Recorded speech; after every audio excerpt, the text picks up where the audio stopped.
Jésus-Christ de Nazareth. J'aimerais saisir cette occasion pour bénir spécialement au nom de Jésus, de ce que par sa grâce et pour sa gloire, il me permet de partager 4 piliers prophétiques qui vont, n'est-ce pas, vous permettre d'expérimenter la gloire spéciale, la gloire certaine qui vient de Jésus. Car en réalité, si Dieu nous bâtit, la personne qui bâtit en vain. Et c'est sur cette base que je déclare qu'au nom de Jésus, quel que soit ce qui s'est passé dans le précédent, dans ta vie, au nom de Jésus, je réprimande cela. Je renverse tout raisonnement et toute hauteur se levant contre la connaissance de Dieu en ce moment, au nom de Jésus-Christ, et je ramène toute pensée captive à l'obéissance du Saint-Esprit, car le but, c'est de glorifier Dieu. Nous avons parlé tantôt des 4 piliers. Permettez-moi de présenter déjà le premier pilier, pour ne pas dire le premier point. Le premier point consiste à comprendre que tout vient de la grâce de Dieu. Ce que tu es vient de Dieu. Et quand tu comprends que tout commence par là, ta manière de penser change, ta mentalité change, ta mentalité apprend à épouser l'humilité. Car c'est dans l'humilité que Dieu élève. La Bible dit d'ailleurs que le Seigneur renverse les orgueilleux et élève les humbles. Il est donc question pour nous de comprendre que c'est par la grâce de Dieu que nous prions, c'est par la grâce de Dieu que nous prêchons, c'est par la grâce de Dieu que nous vivons.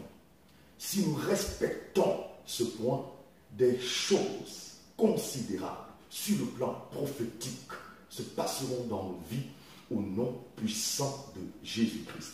D'ailleurs, la Bible dit dans Éphésiens 2, verset 5, que nous sommes sauvés par la grâce. Retiens que c'est cette grâce qui te permet de comprendre la grandeur de Dieu, qui te permet de mesurer l'amour de Dieu pour toi.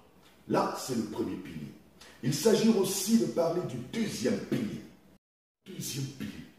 Le deuxième pilier, justement, nous donnera de comprendre que nous ne devons pas recevoir la grâce de Dieu en vain, car il s'agit de connaître sa feuille de route et de l'exploiter à fond. Connaître sa feuille de route et l'exploiter à fond. Je ne sais pas ce que Dieu t'a dit. Je ne sais pas ce que tu as reçu comme instruction venant du Saint-Esprit. Que je te le dise, n'abandonne pas. J'aimerais te parler de l'histoire de Joseph, qui avait reçu prophétiquement qu'il devait être élevé. Et malgré la persécution, il est resté fidèle à sa logique, à la logique de Dieu. Pour lui, reste fidèle à ta logique. Je veux dire, à cette logique qui vient de Dieu.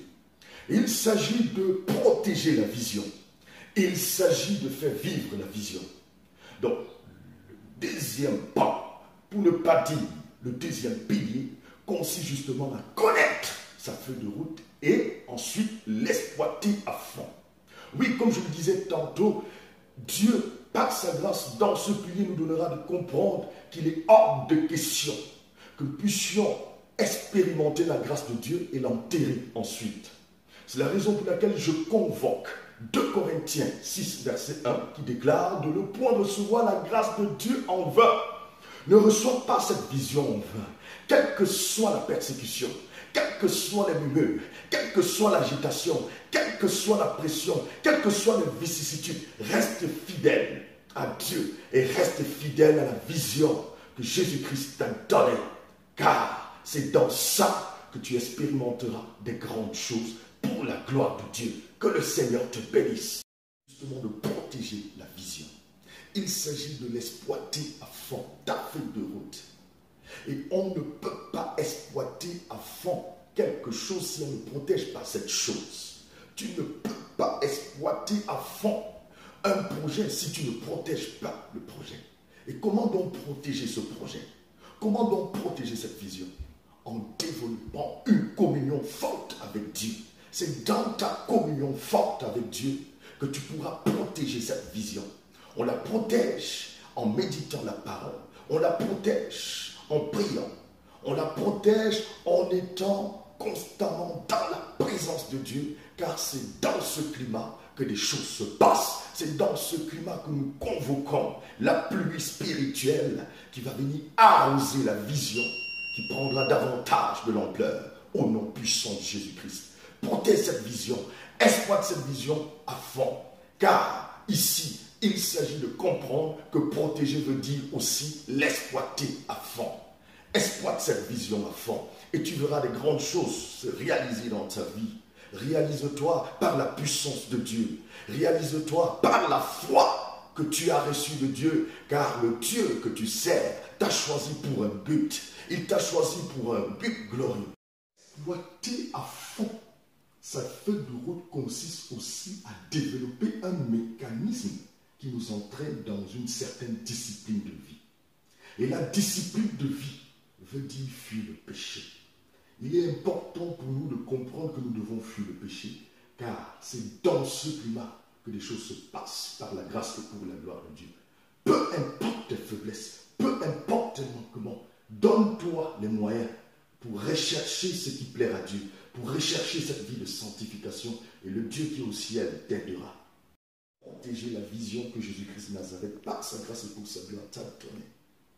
Mais maintenant, permettez-moi d'explorer la troisième piste, pour ne pas dire le troisième pilier prophétique.